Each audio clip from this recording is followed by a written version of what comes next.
Australia's population is set to exceed 40 million people in the coming decades. But where are these people coming from and where are they going to live? Joining me now is Leith Van Onselen, MacroBusiness co-founder and chief economist. Terrific to have you on again, Leith. Are you concerned about the forecast? Can our population handle it? And is it a problem when we've got a housing crisis at the moment? Oh, look, absolutely, Sharri. It's a massive problem. Under the intergenerational report's projections, Australia's population is going to grow by 14.2 million people in just 40 years. Now, to put that into perspective, that's like adding another Sydney, Melbourne, Brisbane and Adelaide to Australia's existing population, current population, in just 40 years. Now, I think your viewers would agree that Australia hasn't handled the last 20 years of extreme immigration very well. Our population has grown by 7.4 million people this century, and we've obviously seen the impacts. We've got massive shortages of housing. We've got congested roads and public transport. We haven't got enough school places, enough hospital beds, etc., etc. The list goes on. So, obviously, if you're going to grow the population by 14.2 million people, where are the houses going to come from?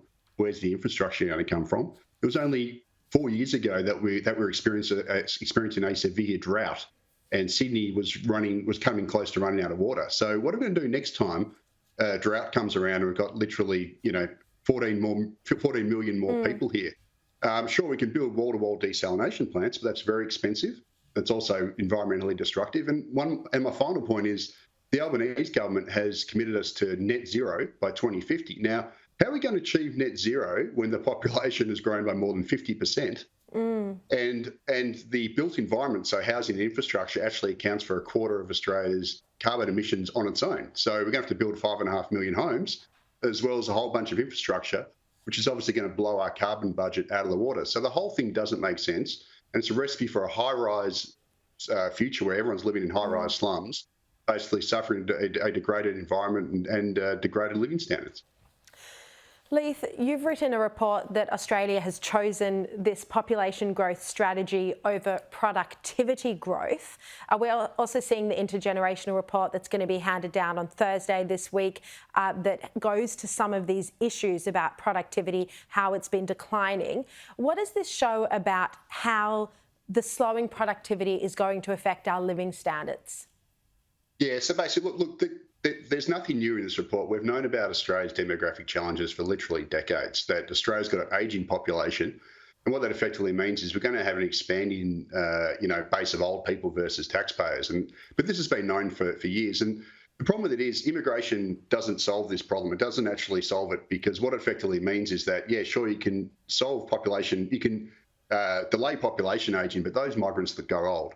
And effectively, the solution is to actually grow our productivity growth over the long run. Now, unfortunately, running a high immigration program actually wrecks productivity, because what it does is it reduces the amount of capital per worker.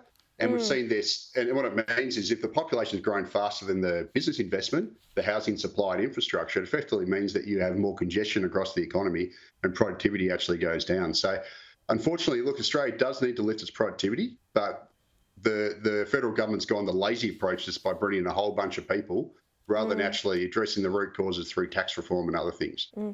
Are you concerned that the Albanese government, and particularly Tony Burke, is pursuing industrial relations reform that would actually impact negatively on productivity, rather than, allowing business to easily hire employees? Yeah, look, I mean, it's a hard one, isn't it? Look, certainly, I think there does need to be, some certain greater protections for workers. We've obviously had, decades of, a decade plus of very, very low wage growth. But again, a better solution would be not to flood Australia with, copious amounts of people to compete against those workers, rather than just simply, adding regulations to the economy. All right, Leith Van Onselen, thank you very much for your thoughts today.